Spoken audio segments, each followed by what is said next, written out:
우리 오늘 말씀 보겠습니다. 말씀은 요한계시록 4장 1절입니다. 요한계시록 4장 1절입니다.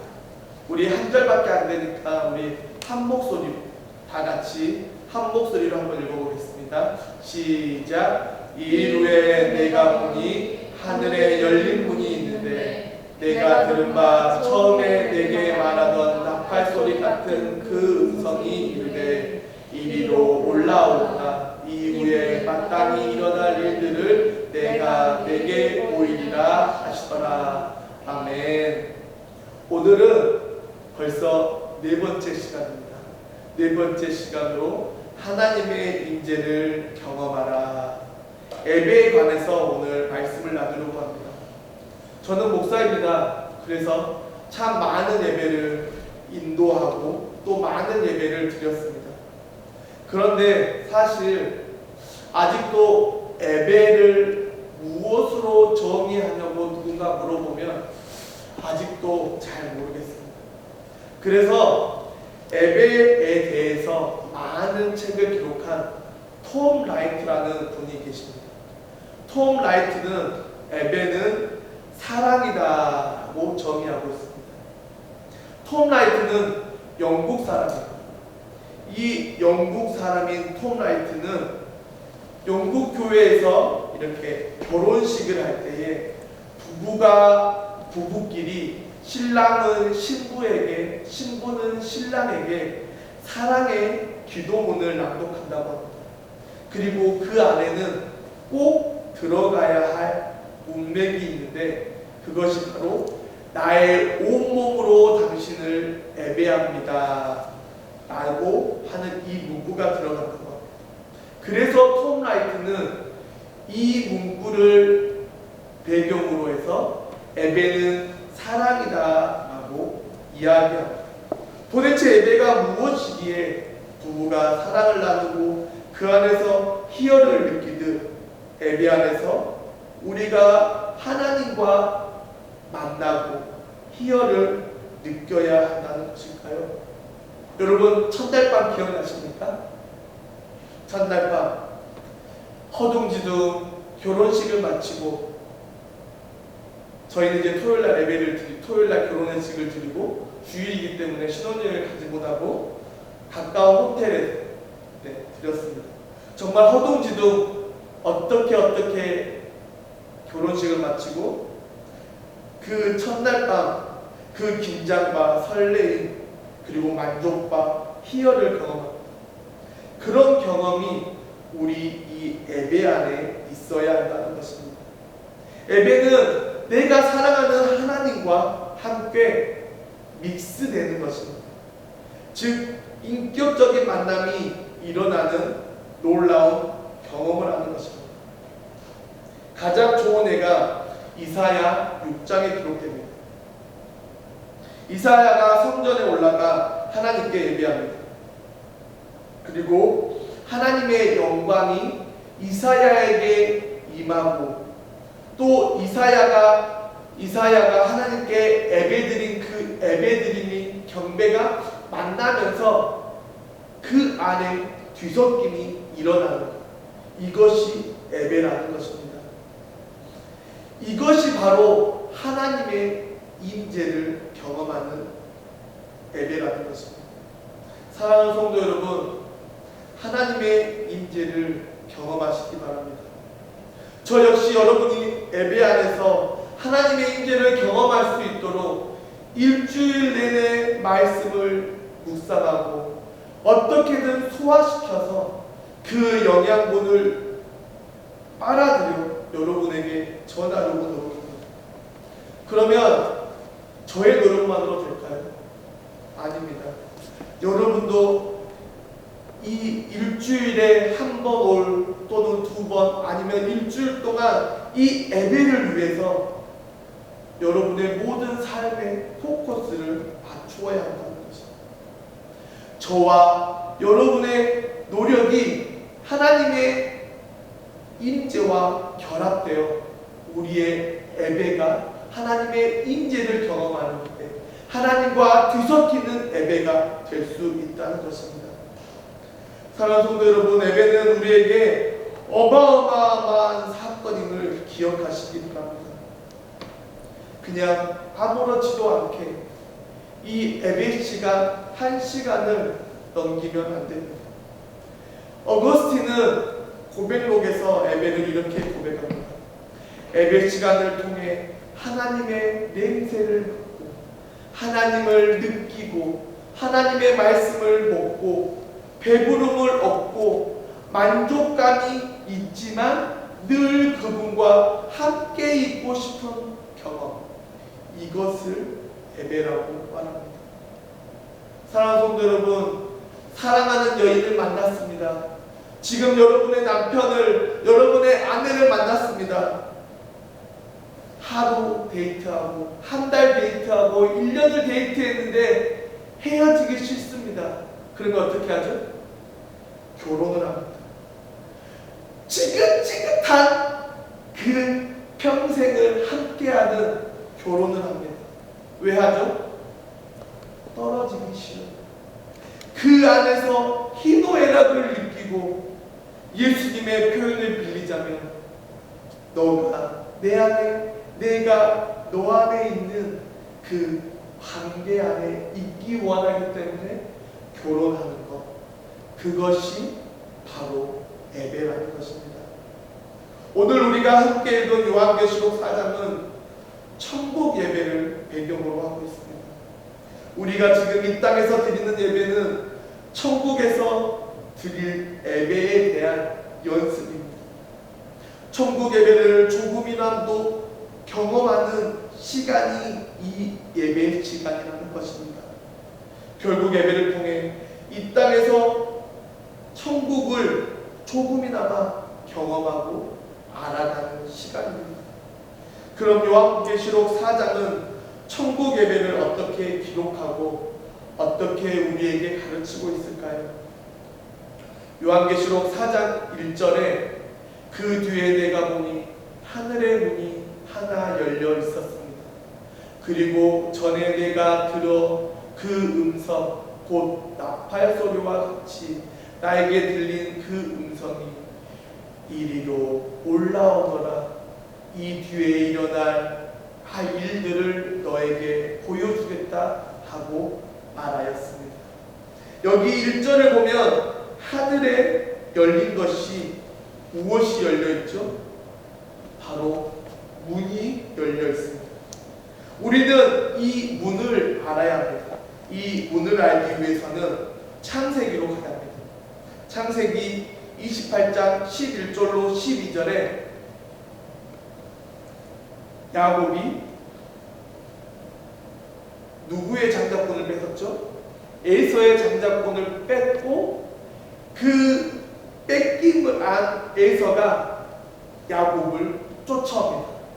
야곱은 헐레벌떡 엄마의 도움으로 외삼촌 라반의 집으로 도망갑니다. 그러다가 잘 곳이 없어 노숙을 합니다. 노숙을 하고 있는데 꿈을 꿉니다. 여러분, 꿈은 여러분이 꾸고 싶다고 꿀 수 있나요? 아니면 꿈은 자연적으로 꾸어지는 겁니다. 네, 자연적으로 꾸어지는 것입니다. 그런데 그 꿈에 하나님이 나타납니다. 그런데 여기 보면 사닥다리가 땅 위에 서 있는데, 여러분, 사닥다리, 그러니까 사다리는 용도가 뭐죠? 네, 보통 분들은 올라가는 것이라고 말합니다. 그리고 우리는 보통 어디를 올라가기 위해서 사다리를 사용하고 있습니다. 그런데 하나님은 이 사다리를 내려오는 용도로 사용하십니다. 누구에게 내려오는 용도로요? 야곱에게 내려오는 용도로. 즉 하늘의 문이 열리고 그 문에서 사닥다리가 있는데 그 사닥다리를 통해서 하나님이 지금 이곳에, 우리가 예배하는 이곳에 내려오신 것입니다. 그러면서 13절, 14절에 하나님께서 야곱에게 축복하십니다. 서와 동쪽과 남쪽과 북쪽을 바라보라.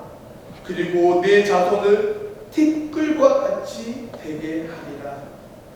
그리고 16절에 야곱의 잠에 깨어 이르되 여호와께서 과연 여기 계시거늘 내가 알지 못하였도다. 야곱이 하나님의 계시를 받고 잠에서 일어납니다. 그리고 첫 번째 고백이 내가 하나님이 여기 계시는 걸 알지 못하였도다.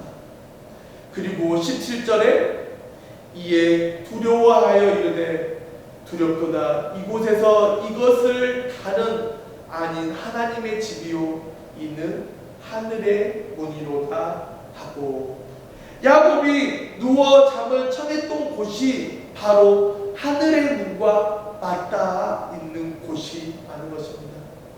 여기서 정리를 하면 요한계시록 4장 1절에 나와 있는 문과 창세기 28장에 나와 있는 문은 같다 다르다?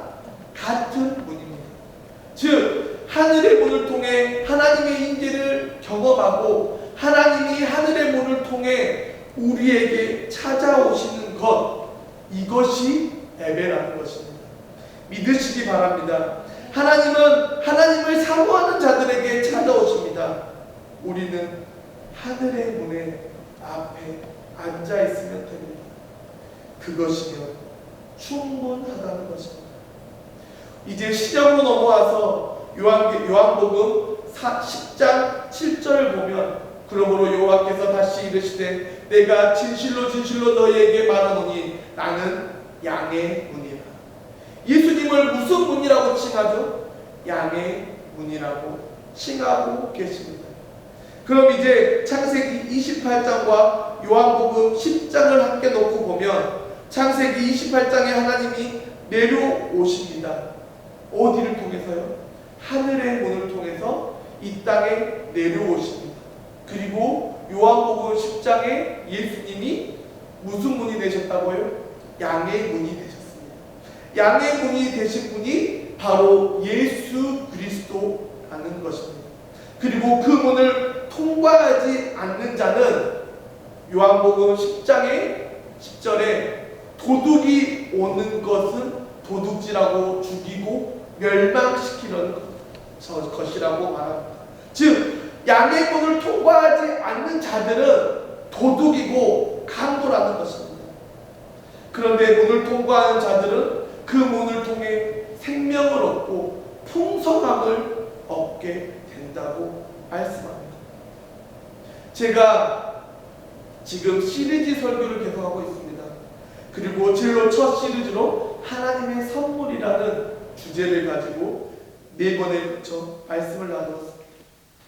하나님의 선물을 받은 자들은 하나님의 임재를 경험하는 예배를 드릴 수 있다고 있다는 것을 믿으시기 바랍니다. 즉 우리의 경배와 하나님의 내려오심을 통해 나의 온몸으로 하나님을 예배합니다 라는 고백이 예배라는 것입니다. 그렇기에 우리가 예배의 자리로 나오는 것, 예배의 자리에 들어가는 것, 그 첫걸음이 어떤 누구의 의지나 어떤 누구의 공로나 어떤 누구의 은혜가 아닌 오직 예수 그리스도의 이름으로, 오직 예수 그리스도의 공로로, 오직 예수 그리스도의 은혜의 선물을 받은 자들만이 이곳 예배에 올 수 있다는 것을 기억하시는 우리 모두가 되기를 간절히 축원합니다. 다시 요한계시록 4장 1절로 돌아와서 열린 문이 열립니다. 그리고 그 열린 문을 통해 예수 그리스도가 내려오십니다. 그리고 우리에게 뭐라고 말씀하시죠? 이리로 올라오너라. 여기 말하는 올라오라는 것은 방향이 아닙니다. 위, 아래, 왼쪽, 오른쪽 그런 방향이 아니라 하나님의 임재, 하나님의 계시 안으로 들어오라는 것입니다. 지금 요한은 예수님의 계시를 보고서 요한계시록을 기록하고 있습니다. 즉 올라오라는 것은 요한이 오른쪽으로 갈지 왼쪽으로 갈지 위로 갈지 아래로 갈지 그 방향성을 나타내는 것이 아니라 요한에게 보여주신 그 계시를 대한 목적성을 나타내고 있다는 것입니다. 예수님이 요한에게 보여주시는 계시 안에서 들어가 그 계시를 풍성히 누리라는 것입니다. 여기서 우리가 알 수 있는 것은 예배는 하나님의 부르심이 없으면 예배의 자리에 나올 수 없다는 것입니다. 여러분이 주일날 아침에 일어나서 우리 교회 갈까? 하고 씻고 이쁘게 화장을 하고 이쁜 옷을 입고 나오는 것이 아니라 하나님이 여러분에게 승표야, 한결아, 누구누구야 예배하러 가자라고 부르신다는 것입니다. 그래서 요한복음 4장 23절에 아버지께서 참되게 예배하는 자들은 영과 진리로 예배할 때가 오나니 곧 이때라. 아버지께서 자기에게 이렇게 예배하는 자들을 찾으십니다. 하나님은 당신을 예배하는 자들을 찾으십니다. 즉 하나님이 지금 우리를 부르시고 계시다는 것입니다. 언제요? 지금 부르시고 계시다는 것입니다. 이것은 세상의 과학도, 세상의 심리학자도, 세상의 많은 어떤 기술로도 이해할 수도 없고 증명할 수도 없는 오직 하나님을 믿는 자들만이 알 수 있는 것입니다. 나 같은 죄인이 하나님을 알 수도 고백할 수도 없었던 죄인이 하나님의 부르심으로 인해 십자가의 죄사함과 은혜의 자리로 초대를 받았다는 것입니다. 그 초대가 없었다면 우리는 지금 죽음의 자리에, 죄인의 자리에 있어야 합니다. 그런데 세상을 만든, 세상을 다스리는 전지전능하신 하나님이 우리를 초대하신 것입니다. 감격스러운 사건입니다.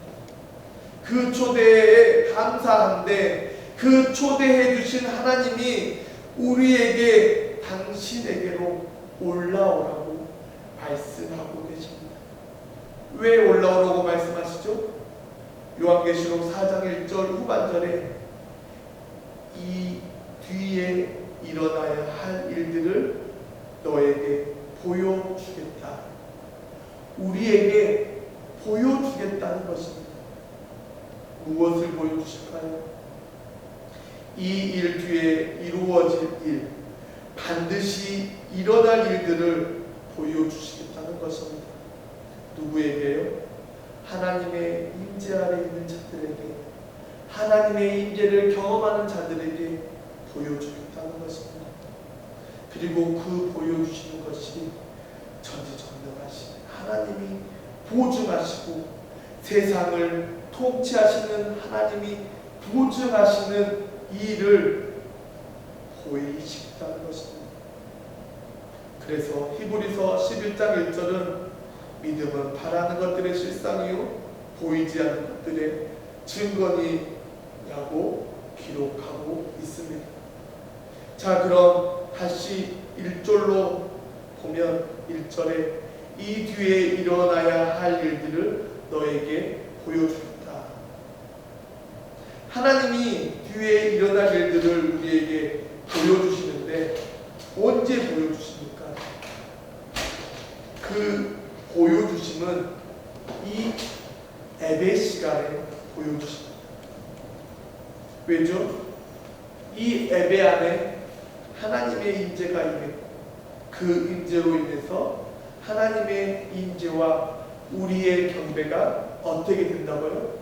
뒤섞여서 하나님의 일에 동참하는 일에 참여하고 있기 때문입니다.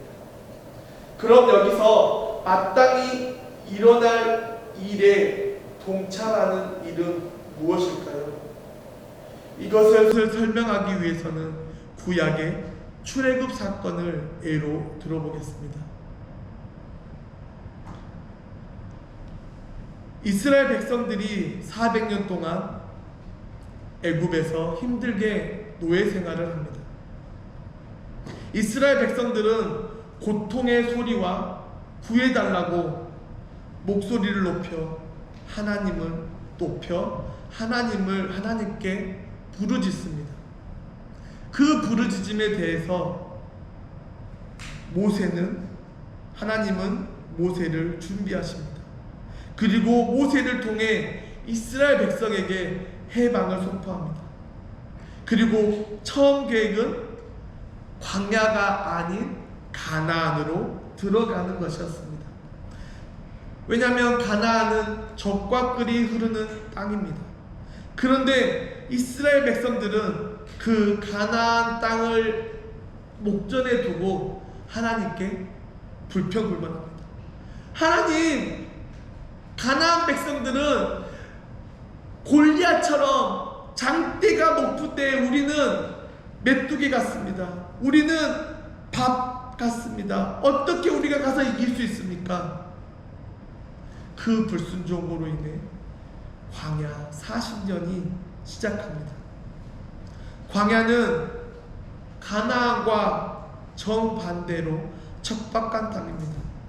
그래서 40년 동안 불평과 불만을 쏟아놓습니다. 어느 곳과 비교하면서요? 애국과 광야를 비교하며 불평불만을 쏟아냅니다. 하나님, 내가 고기 먹고 싶으면 고기 먹고, 빵을 먹고 싶으면 빵을 먹고, 냉면을 먹고 싶으면 냉면을 먹고, 쫄면을 먹고 싶으면 쫄면을 먹었는데 여기서는 맨날 만나입니까? 우리 고기 먹고 싶습니다. 우리 스테이크 먹고 싶습니다. 구체적으로 불평불만. 왜 불평불만할까요?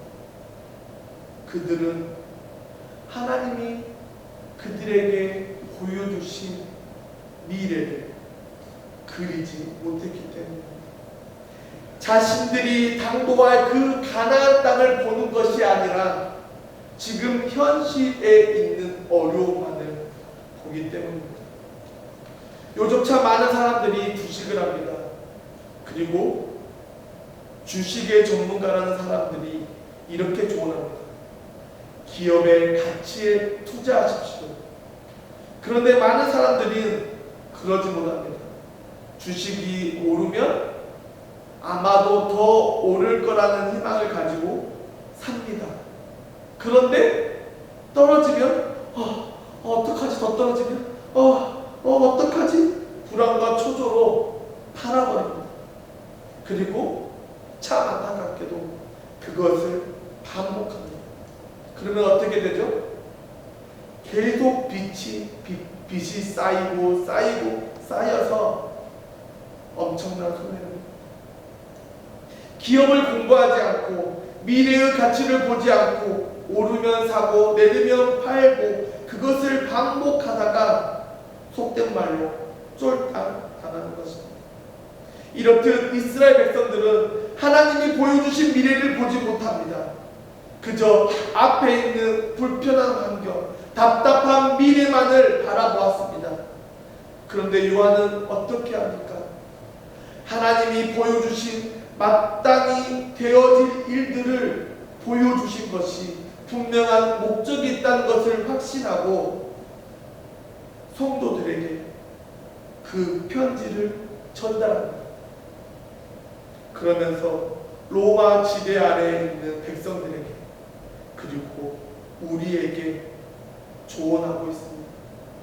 현실은 허무하고 모순이 가득하고 불확실성 투성이지만 이것을 버티면 반드시 좋은 날이 올 것이다. 그러니 현실을 바라보지 말고 하나님이 나에게 보여주신 반드시 될 일들을 바라보며 하나님을 예배하자. 약속의 메시지를 전달하는 것입니다. 이 일이 요한뿐만 아니라 저 역시 여러분에게 보여주고자, 여러분에게 희망을 주고자 하는 메시지입니다. 그런 일들이 예배 시간에 일어나는 것입니다. 그래서 저 역시 항상 부럽습니다. 왜냐하면 저는 인간입니다. 그래서 부족하고 나약하고 어찌 보면 여기서 가장 추악한 인간일지도 모릅니다. 그러나 성도님들께 정확하게 하나님의 말씀을 전하기 위해서 주일이 지난 월요일부터 책상에 앉아 때로는 운전을 하면서 때로는 길을 걸으며 하나님의 음성에 귀를 기울이는 것입니다. 왜냐하면 예배 시간에 하나님의 임재를 경험하게 하는 것이 것에 조력자가 되고 하나님의 뜻을 분별하는 것에 협력자가 되어야 하는 것이 저의 본분이기 때문입니다. 그리고 가장 중요한 하나님의 백성들이 세상의 수치와 고난을 견딜 수 있는 힘, 하나님이 이 세상을 주관하시고 하나님께서 하나님의 자녀를 보호하신다고 계신다는 것을 보여주어야 하는 시간이 예배 시간이기 때문입니다. 그래서 더 크게 우리 힘냅시다. 다시 일어섭시다. 우리 버팁시다. 응원해주고 격려해주고 때로는 우리가 짓고 있는 죄에 대해서 지적해주는 시간이 예배 시간이라는 것입니다. 그래서 예배가 우리가 어머니 품 안에 있을 때에 같은 안위를 얻는 시간, 근심 걱정 없이 또 흔들림 없이 왕 대신 하나님을 붙드는 시간이 예배 시간이 되어야 한다는 것입니다. 사랑하는 성도 여러분, 예배 시간에 하나님의 임재, 하나님의 격려, 하나님의 인도하심을 바라보는 우리 모두가 되기를 간절히 축원합니다. 우리 요한계시록 4장 2절을 보면 나는 곧 성령에 사로잡히게 되었습니다. 그런데 하늘의 보좌가 하나 놓여 있고 그 보좌에 한 분이 앉아 계십니다. 2절을 보면 나는 곧 성령에 잡히게 되었습니다. 여기서 중요한 것이 기록합니다. 예배는 성삼위 하나님, 즉 아버지 하나님, 아들 예수님, 그리고 성령님과 함께 만나는 시간입니다. 예배는 예수님이 나를 위해서 십자가에 죽으신 은혜를 통해 이 자리에 초대되었고, 성령님이 예배 시간에 말씀과 찬양과 기도를 통해 우리에게 감동을 주셔서 아버지 되신 하나님의 얼굴을 대면하는 시간입니다. 그리고 그 대면을 통해 이 세상의 진정한 통치자가 누구인지, 이 세상을 운영하는 분이 누구인지 기억하고 간직하고 믿는 시간이 예배의 시간이라는 것입니다. 요한계시록 4장 10절에 천사들이 하나님께 예배하는 모습을 본 24명의 장로들이 자기의 머리에 있는 면류관을 벗어 보좌 앞에 내놓습니다. 이것이 무슨 말이냐? 24명의 장로는 우리를 뜻합니다. 우리가 이 세상에서 열심히 하나님을 믿고 섬기다 세상과 맞서 싸우다 승리하여 하늘나라를 원합니다. 그리고 하나님께서 승표야 정말 고생했다, 정말 잘했다 하고 면류관을 씌워주십니다. 그리고 그 면류관을 붙들고 예배의 나아갑니다. 그런데 그 예배의 모습을 보고 이 면류관이 내가 잘나서, 내가 열심히 해서, 내가 하나님을 열심히 섬겨서 된 게 아니구나. 모든 것이 하나님의 은혜이구나. 모든 것이 하나님의 인도하심이구나. 모든 것이 하나님의 계획하심 아래에 있었구나 라고 고백하며 나의 면류관을 하나님 앞에 내려놓는 것, 이 고백이라는 것입니다. 그래서 찬송가 25장의 배경이 되는 것입니다. 면류관 가지고 주 앞에 드리세, 저 천사 기쁜 노래가 온 땅에 퍼지네. 천국에 들어가서 면류관을 씌워주니 내가 잘나서, 내가 지금까지 잘 살아서 주신 줄 알았는데 천국에 예배에 참석하는 모든 것이 하나님의 은혜입니다. 모든 것이 하나님의 뜻이었습니다 라는 고백이 바로 11절입니다. 우리 11절 다 같이 한 목소리로 한번 읽어볼까요? 시작. 우리의 주님이신 하나님, 주님의 영광과 존귀와 권능을 받으시기에 합당하신 분이십니다. 주님께서 만물을 창조하셨으며 만물은 주님의 뜻을 따라 생겨났고 또 창조되었기 때문입니다 하고 외쳤습니다. 예배가 합당한 것입니다. 왜냐하면 성삼위 하나님이 예배받기에 합당하신 분이기 때문입니다. 저는 이것이 예배의 본질이라고 생각합니다. 예배를 워십이라고 합니다. 워십은 월 플러스 십, 즉 가치를 어떠한 대상에게 돌린다라는 뜻입니다. 그러니까 예를 들어 우리가 정말 비싼 차를 샀습니다. 우리가 모두 아는 페라리라는 차를 샀습니다. 처음에는 그냥 비싸니까 좋겠지. 그런데 페라리를 1시간 운전하고 한 달 운전하고 한 1년을 운전해 보니까 이야, 역시 페라리는 페라리네 하는 것과 같이 이 예배 시간, 우리가 드리는 이 예배의 가치를 우리가 예배를 드리면 드릴수록 알게 되었다는 것입니다. 처음에는 그냥 예배합니다. 아마도 저희 자녀들은 아빠가 어쩔 수 없이 목사니까, 어쩔 수 없이 목회자 자녀니까 예배 드리는 걸지도 모릅니다.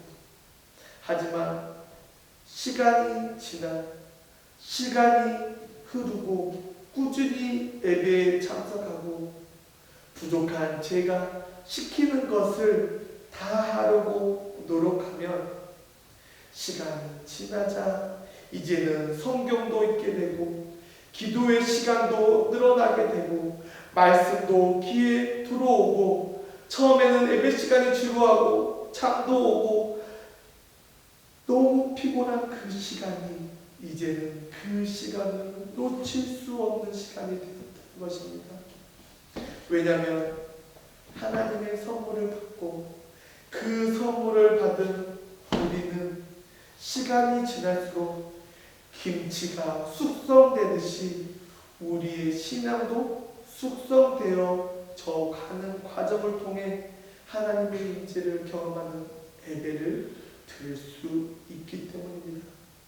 하나님을 예배하고 하나님을 알아갈수록 그 가치를 알게 되고 그 가치를 하나님께 돌려드리는 것이 기도이고 찬양이고 예물인 것입니다. 무슨 돌려드림이죠? 감사의 고백이고 사랑의 고백이고 모든 것이 하나님의 은혜입니다. 이 고백이 예배 시간이 있어야 합니다. 요한계시록 4장 11절 하반절에 주께서 만물을 창조하셨으며 만물은 주님의 뜻을 따라 생겼고 또 창조되었기 때문입니다.